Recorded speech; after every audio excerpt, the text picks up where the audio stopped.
Sir Nitish comments కలకదని ఎలా చూడాలి? So Nitish Kumar అంటే ముఖ్యమైనవి 2-3 కోణాలు. ఒకటి ఆంధ్రప్రదేశ్ కోణం కూడా ఉంది.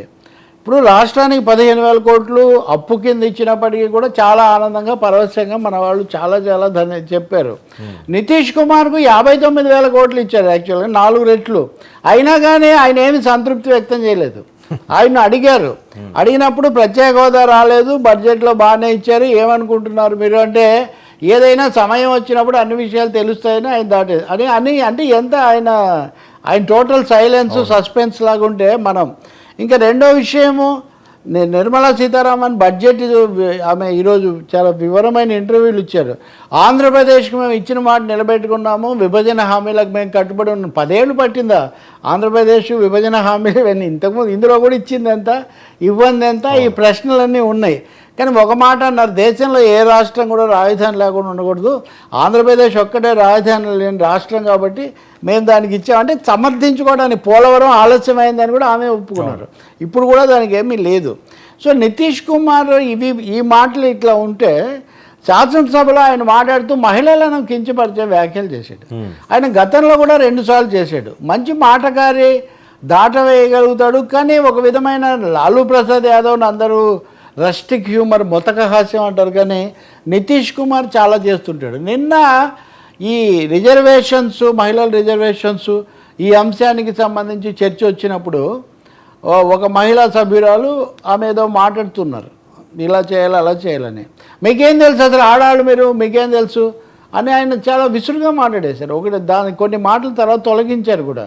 ఇంతకుముందు కూడా ఆయన ఇలాగే మాట్లాడాడు, మహిళలు బాగా చదువుకోవాలి, మహిళలు బాగా చదువుకుంటే కనుక వాళ్ళు భార్యాభర్తలు కలిసినప్పుడు పిల్లలు పుట్టకుండా చూసుకునే శక్తి మహిళకు ఉంటుందని ఇంతకుముందు అన్నాడు. అంటే చాలా చులకనగాను, చాలా అసభ్యంగా, ఇబ్బందికరమైన వ్యాఖ్యలు శాసనసభలో చేస్తుంటాడు. ఆయనకున్న వయస్సుకు, అనుభవానికి నిజానికి అలా జరగకూడదు. కానీ నిన్న కూడా ఇలా మాట్లాడేసరికి మొత్తం మహిళలో, మీడియాలో చాలా తీవ్రమైన నిరసన వచ్చింది దీని మీద. దాన్ని మళ్ళీ ఈరోజు ఆయన దిద్దుకుంటాడేమో తెలియదు. కానీ ఇప్పుడు ఇంకో కోరిక కూడా పెట్టాడు ఆయన. 65% రిజర్వేషన్లు బీసీలకు ఉంది బీహార్లో. దాన్ని వాళ్ళ హైకోర్టు కొట్టేసింది. దాని మీద వాళ్ళు సుప్రీంకోర్టుకి వెళ్తున్నారు. సో కేంద్ర ప్రభుత్వం మా చట్టాన్ని 9వ షెడ్యూల్లో పెట్టాలని ఇంకో కొత్త కోరిక కూడా పెట్టాడు. సో ఆయన సైలెన్స్ ఇవన్నీ కనుక చూస్తుంటే నితీష్ కుమార్ కేంద్రం మీద చాలా బాగానే ఒత్తిడి పెట్టే ఆలోచన కనిపిస్తుంది. రెండవది, మన సార్ కూడా యూటర్న్లకు పెట్టింది పేరు కాబట్టి ఇప్పుడు జగన్ దగ్గరికి వాళ్ళందరూ రావటం ఇదంతా చూస్తే జాతీయ రాజకీయాల్లో మళ్ళీ ఒక అటు ఇటు చర్నింగ్ ఏమైనా జరుగుతుందా అన్న అంత సమస్య. ఇప్పుడు ఈ మహిళ మీద ఆయన మాట్లాడింది తేజస్వి యాదవ్ పెట్టాడు ట్విట్టర్లో, ఎక్స్లో.